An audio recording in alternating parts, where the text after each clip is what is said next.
Welcome everyone to episode 4 of Mindset Mondays, a place where we help entrepreneurs and organizational leaders improve their personal performance and business outcomes one step at a time. I am here with my co-host, Virgis Island. Virg, how are you doing today? And I cannot complain on this Monday. Man, this is a great Monday indeed. And you know what? Today we're going to talk about something very near and dear to my heart.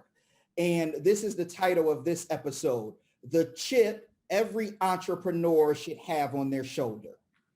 The chip every entrepreneur should have on their shoulder. Verge, entrepreneurship is a hard game. It's a hard calling. It's a hard field. And one of the things that we experience a lot in entrepreneurship is rejection. And people don't believe that we are the best one to offer our service, or they don't believe that we have the best product out there. And what that should do for an entrepreneur is that should put a chip on their shoulder. What do you think about this idea of entrepreneurs having chips on their shoulder? I believe wholeheartedly in it. I believe, Darren, that you need to start every day at zero and don't rest on your laurels from the day. So if I get a listing or a sale, or I win a contract or a development, tomorrow it doesn't matter, because I start every day at zero.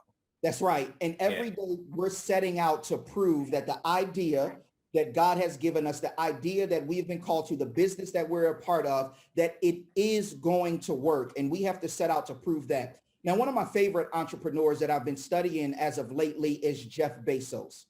And Jeff Bezos has this great story of what a chip looks like on an entrepreneur's shoulder and the finishing goal that we want in order to settle this chip. So there's this story about him when he was starting Amazon.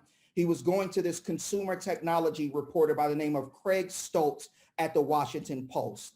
And in this book that was written about Bezos and has a lot of his speeches and briefs to Amazon as it was growing, it says this: Stoltz later wrote in a blog post, totally unimpressed. Stoltz blew him off, him being Jeff Bezos, and declined to write a story about the idea being Amazon. Yeah. Years later, long after Stoltz left the paper, Bezos would end up buying it, right? So Jeff Bezos steps in the office of this guy, Craig Stoltz. He's pushing Amazon. Nobody can really see what Amazon is. This guy says, I'm unimpressed. I'm unimpressed. And Jeff Bezos doesn't walk out the door and quit. He doesn't walk out the door and say, because Craig Stoltz didn't believe in my idea, then I don't do it. He walked out of the door. He stuck to what he was supposed to do. He continued to make the product and the idea better. And years later, the paper that Stoltz worked for, that idea that he was unimpressed about made enough revenue for Jeff Bezos to buy the paper. Now, this is what that lesson teaches us, that this chip on our shoulder and the rejection we get is supposed to be for the entrepreneur.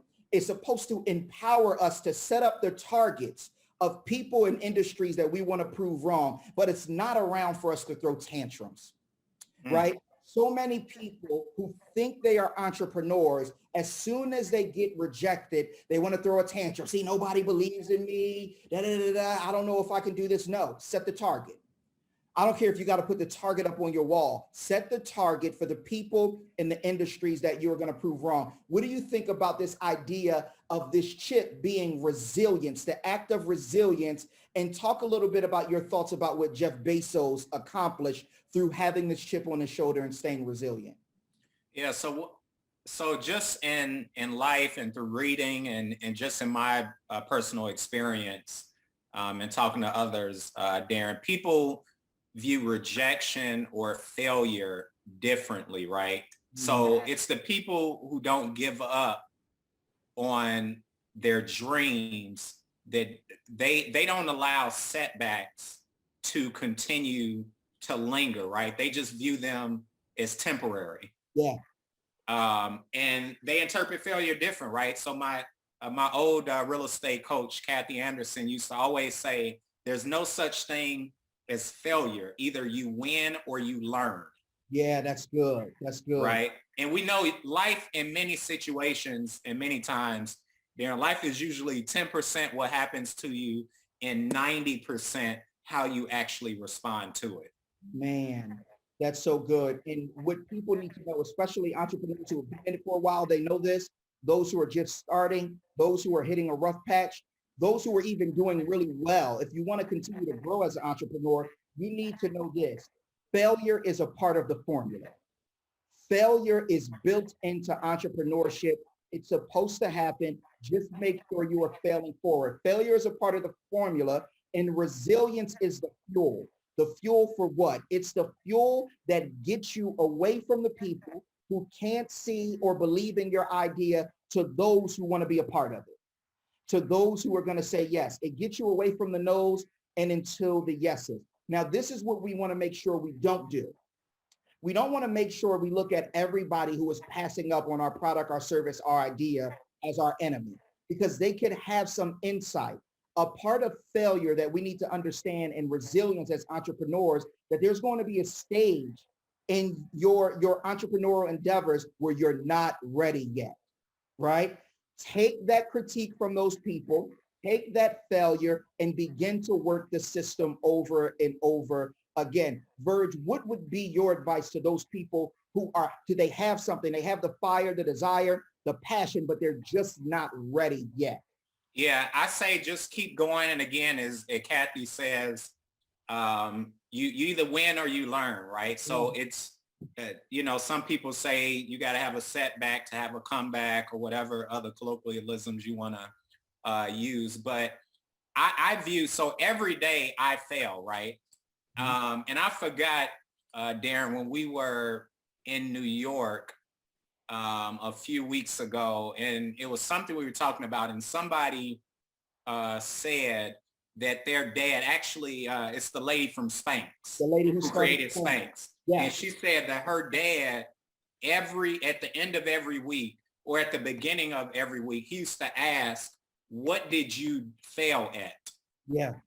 Yeah. What did you fail at? Because I know for me, I fail every day, right? Yeah. So, I cold call 4 hours a day, 8 to 12 on lockdown, right?